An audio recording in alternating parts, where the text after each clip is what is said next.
I was standing in my own bathroom at 11 o'clock at night, holding Derek's phone, and I hadn't even been looking for anything. He'd left it on the kitchen counter when he went downstairs to take out the trash, and when I walked past it, the screen lit up on its own with a preview long enough to show me two things: the word Valentine's, and a name I recognized from a company mixer 6 weeks ago. Brooke Davenport. She'd stood next to Derek the entire night, laughing at everything he said a half second before anyone else did. I picked up the phone. The screen was already unlocked, the thread already open, and what I found wasn't intimate the way people imagine. It was worse. It was a logistics chain. Which restaurant? Which table? What story to tell afterward? And how to make sure the whole thing looked like my idea from the start. Brooke had written, "Make sure she thinks it was her call. That's the only way it sticks." Derek had replied, "Exactly." Then I scrolled up and found the line that stopped me completely. Not because of what Derek said about me, but because of whose name was attached to it. He'd written, "She's been carrying her grandmother's ring in her car for 2 months. Jordan told me." Jordan, who had sat across my dinner table 3 weeks ago asking about my work. Jordan had known, had told him, and Derek had filed it away, not as something sacred, but as something useful. A detail to time his exit around. I set the phone back exactly where he'd left it. I walked to the bathroom, turned on the faucet, and looked at myself in the mirror. When Derek came back inside and called from the hallway, "You good?" I answered, "Yeah. Just finishing up a report," in a voice so steady, it surprised even me. I wasn't falling apart. I was standing completely still inside something I now understood, deciding exactly how I wanted to walk out of it. Derek and I met 2.5 years ago at an industry panel on startup culture in Austin. And I want to be honest about how it started. He wasn't trying to impress me specifically. He was working the entire room. And I happened to be standing closest when he needed someone to receive it. I recognized that later. At the time, his confidence read like steadiness. And I mistook the two for the same thing. He was good at his job and he knew it. As director of partnerships at a fintech startup, he moved through rooms the way people do when they've learned that presence is a skill you can practice. And he'd practiced it enough that it looked effortless. What I didn't see until much later was the other side of that. Derek functioned well inside environments he could control. And when something slipped outside his plan, he didn't problem solve. He withdrew. Quietly. Gradually. Until the distance felt like your fault for noticing it. November was the first time I felt it shift. He started placing his phone face down on the table, which by itself means nothing, except that he'd never done it before. He started saying, "I'll handle it," in situations where he used to say, "Let's figure it out together." And the difference between those two phrases is larger than it sounds. I noticed. I didn't say anything yet, because I'm a UX researcher by training and I know that a single data point isn't a pattern. I kept watching. That's the part I understand now about myself. I wasn't being naive. I was applying the same patience at work I'd spent years building to a situation that didn't deserve that kind of careful, measured attention. I was giving him the benefit of methodology when what the evidence already warranted was a decision. December came and Derek told me he wanted to spend the holidays in Dallas with his family alone. Said things were tense at home and he didn't want to put that on me. I said I understood. I meant it at the time. What I know now is that he didn't go alone. And the reason he didn't want me there had nothing to do with family tension and everything to do with who he brought instead. January was quieter on the surface, but louder underneath. I was working from home one afternoon when I pulled up an email thread Derek had forwarded me for reference. A campaign project he was managing. And I saw Brooke Davenport's name in the CC line. Then again in the next thread. Then again in a separate one he'd mentioned in passing. I wasn't tracking it deliberately, but I'm trained to notice frequency. And her name was appearing more than any other vendor or consultant on his roster by a margin that wasn't close. I asked him once, Casually. Over dinner. Who's Brooke Davenport? She seems pretty central to this project. He didn't pause. Didn't shift. Just answered brand consultant. She's intense, but she delivers, and moved on to something else before I'd even set down my fork. That smoothness, I've learned, is not the same as honesty. It's just practice. I didn't push further. And I want to be clear about why. It wasn't because I was afraid of the answer. It was because I didn't have enough yet to know what question I was actually asking. I kept watching. I kept noting. The phone face down. The solo trip. The name that kept appearing in work threads. The way he'd started managing information around me rather than sharing it. None of it was proof. All of it was pattern. And by the time I understood the difference between those two things, I already had more than enough of both. This part I've already told you, but I want to slow it down because the sequence matters. Derek left his phone on the kitchen counter when he went downstairs to take out the trash. And when I walked past it, the screen lit up. Not a notification I went looking for, just a screen that woke up at the wrong moment, with a preview long enough to show me the word Valentine's and Brooke Davenport's name in the same sentence. I picked it up. The thread was already open. And what I found wasn't what I expected, because it wasn't emotional. It wasn't the kind of thing you brace for when you're afraid someone is pulling away. It was a schedule. Derek and Brooke had mapped out the evening in the kind of detail he usually reserved for campaign rollouts, the restaurant, the table positioning, the framing of the story afterward, and the single most important variable in their plan, that I would believe the whole thing was my idea. Brooke had written, "Make sure she thinks it was her call. That's the only way it sticks." And Derek had written back, "Exactly." I kept scrolling. And then I found the line that shifted everything. Not because of what it said about me, but because of whose name was in it. Derek had written, "She's been carrying her grandmother's ring in her car for 2 months. Jordan told me."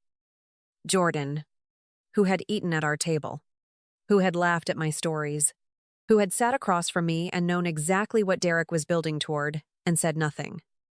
He had passed that information along not to protect me, but to help Derek calibrate the timing of an exit strategy built entirely around my humiliation. I took a screenshot. Then I placed the phone back on the counter in the exact position Derek had left it. Screen down. Same angle. I walked to the bathroom, ran the faucet, and stood at the mirror for a long moment without moving. When Derek came back inside and called from the hallway, "You good?" I answered yeah, just finishing up a report without turning around. In a voice so level it didn't even sound like effort. I wasn't performing calm. I was already somewhere past the point where falling apart was an option I was interested in. That night, after Derek fell asleep, I went down to the parking garage, sat in my car with the engine off, and called Simone. I didn't open with "I need to talk" or "something happened." I just said Brooke Davenport's name and started reading from the screenshots, one message at a time, until I got to the line about my grandmother's ring and Jordan. Simone didn't interrupt. She just listened all the way through. When I finished, she was quiet for a second, and then she asked, "How are you feeling right now?" Not about him. About you? I had to think about it before I answered, which told me something on its own. "Embarrassed," I said. Not because I got played. Because I had that ring in my car for 2 months and I was genuinely excited about it. Simone didn't tell me I deserved better or that Derek was a monster. She just asked what I wanted to do. And that question, that specific question, was the first thing all night that made me feel like myself again. "I want to show up exactly on time," I said. And I meant it in every sense of the phrase. Simone asked about the logistics, about Jordan, about Brooke's role in the plan, and then she mentioned her brother Marcus, an employment attorney based in Austin. Not to escalate anything legally, but because I'd mentioned Derek and I shared costs on the apartment, and she wanted me to understand exactly where I stood before I made any move. That mattered to me. I didn't want to leave messy. I wanted to leave clean, with nothing he could pull me back into afterward. Valentine's Day morning. I woke up before Derek, made coffee, answered 3 work emails, and ate breakfast standing at the kitchen counter the same way I did every other day. When he came out around 9, I was already at my desk with headphones on, and when he leaned in the doorway and said, "Don't forget, 8 o'clock tonight," I pulled one earbud out, said, "I know," and put it back in before he could read my face. That afternoon, I drove to a coffee shop on South Congress and met Marcus Aldridge, Simone's brother, for 30 minutes. He's an employment attorney, not a divorce lawyer, not a mediator, just someone who understood Texas tenant law and could tell me plainly where I stood. Both our names were on the lease. I had 8 months of Venmo records showing my share of rent paid on time, every month. Marcus walked me through what that meant. I could leave without notice, without negotiation, without giving Derek any legal ground to pull me back into a conversation I was done having. I signed nothing, filed nothing, threatened nothing. I just left that coffee shop knowing exactly what I was entitled to and exactly what I owed him, which was nothing. I drove home, got dressed, and stood at the mirror for a moment before I left. Not to check how I looked, just to remind myself that the person looking back already knew exactly what she was walking into, and had chosen to walk in anyway. I arrived at Uchi at exactly 8 o'clock. Not early, not late. Derek had chosen this restaurant specifically, a corner table with low lighting and the kind of quiet that makes every gesture feel significant. And I understood now that the staging had been intentional from the start. He was already seated when I walked in, and when he saw me cross the room, he smiled the way he always did when he felt in control of a situation. The first 40 minutes were almost ordinary. We ordered. We talked. He was funny and present in the way I remembered from the beginning of us. And I matched his energy without effort, because I've spent 2.5 years learning the rhythm of how he moves through a conversation. What I was doing that he didn't know was the same thing I do in every user research session: participate fully and observe at the same time. He thought I was just there. I was watching everything. Somewhere between the main course and the end of his second drink, he started to slow down. He set his fork on the plate with a little more intention than necessary, and he looked at me with the specific kind of stillness that people mistake for depth but is actually just anticipation. He was waiting. And because I had read his messages 3 times the night before, I knew exactly what he was waiting for. I reached into my bag. His eyes moved to my hands before he could stop them, and in that second, I saw it. The flicker of satisfaction he hadn't finished hiding. He thought this was the moment. He thought I was about to hand him everything he needed to walk away clean while I absorbed the damage alone. I placed a small envelope on the table between us and said, "I wanted you to have this tonight." He opened it slowly, and I watched his face change in real time. Inside were 2 things: a screenshot of his message thread with Brooke, the one where she wrote, "Make sure she thinks it was her call," and a single handwritten line that read, "I heard everything. I'm not proposing. I'm not paying. We're done." The color left his face in stages. He looked up and said, "Cassidy, this isn't what it..." And I was already standing, smoothing the front of my dress, unhurried. "Derek," I said, "you plan this down to the table placement. Don't improvise now." He glanced at the tables nearby, suddenly aware that stillness draws more attention than noise, and his voice dropped to something close to panic. "You're seriously doing this here?" I picked up my bag. "You chose the venue," I said, and walked out. The valet had my car ready. I had tipped them when I arrived. My phone was mostly quiet that night, which surprised me. Derek sent 9 texts between 8:40 and midnight. ranging from, "We need to talk," to "You completely misread the situation," to one that just said, "This is insane." And I read all of them without replying before I blocked his number. Jordan sent 2 messages that I archived without opening. By 10 o'clock, I was home, shoes off, sitting on the kitchen floor eating leftover soup I'd made 2 days earlier. And Simone called to check in. "You okay?" she asked. I ordered the omakase before I left. I told her it was worth it. 3 days later, Amy Tran texted me asking if we could meet. I knew her from a few company events where Derek had introduced us. Always briefly. Always in passing. The way you introduce people, you don't want talking to each other for too long. We met at a coffee shop on South Congress, and she didn't waste time getting to the point. Brooke had known about me since September, not November. Not after things had already gotten complicated, but September, 2 months before I noticed anything shift in Derek. Amy had been at a dinner where Derek introduced Brooke to a company partner as a close friend. A dinner I hadn't been invited to because, as Derek told me, it was just a work thing. What Amy gave me wasn't new pain. It was the last piece of a shape I'd already mostly traced. Brooke hadn't stumbled into this situation. She had entered it deliberately, with full knowledge of who I was, and Derek had arranged the architecture around both of us so that I would be the only one left holding anything when it collapsed. That's not a relationship that ran its course. That's a plan that got interrupted. What happened to Derek and Brooke professionally had nothing to do with me, and I want to be precise about that because the distinction matters. I didn't call anyone.